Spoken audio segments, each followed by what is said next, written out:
AP BAC సమావేశం ముగిసింది. ఈ సమావేశానికి హాజరైన CM Chandrababu, Payyavula Keshav, Nadendla Manohar, Vishnukumar Raju, GV Anjaneyulu, secretary general Prasanna Kumar హాజరయ్యారు. మార్చి 6 వరకు అసెంబ్లీ సమావేశాలు నిర్వహించాలని నిర్ణయం తీసుకున్నారు.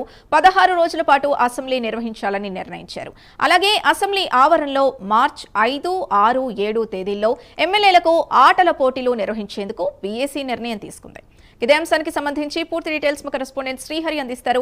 శ్రీహరి, సింధు, కొద్దిసేపటి క్రితం అయితే బీఎస్సీ సమావేశం అయితే ముగిసింది. అయితే దీంట్లో ప్రధానంగా ఈ సమావేశంలో కొన్ని నిర్ణయాలు అయితే తీసుకుంది. అసెంబ్లీ సమావేశాలకు సంబంధించి పని దినాలు ఎన్ని రోజులు నిర్వహించాలి అనే దానిపైన అయితే బీఎస్సీలో ప్రధానంగా చర్చించారు. అయితే దీంట్లో ఏదైతే ఉందో మార్చి 7వ తారీఖు వరకు అసెంబ్లీ సమావేశాలు నిర్వహించాలని చెప్పని బీఎస్సీ అయితే నిర్ణయం తీసుకుంది. ఓవరాల్ గా 16 రోజుల పాటు అసెంబ్లీ పని దినాలను అయితే నిర్వహించాలని చెప్పని నిర్ణయించారు. దీంతో పాటు ఏదైతే ఎమ్మెల్యేలకు గత అసెంబ్లీ సెషన్స్ లో ఎలా అయితే నిర్వహించారో ఆ విధంగానే ఇప్పుడు ఏదైతే మార్చి 5, 6 తారీఖుల్లో అయితే ఎమ్మెల్యేలకు ఆటల పోటీలు, అదే విధంగా కల్చరల్ యాక్టివిటీస్ ఏవైతే ఉన్నాయో వీటన్నిటిని కూడా నిర్వహించేందుకు బీఎస్సీ నిర్ణయం తీసుకుంది.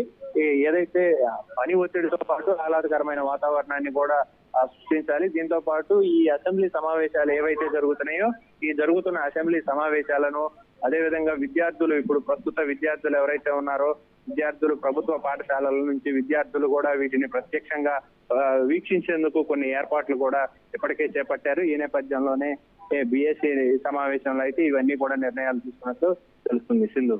Right, thank you Srihari.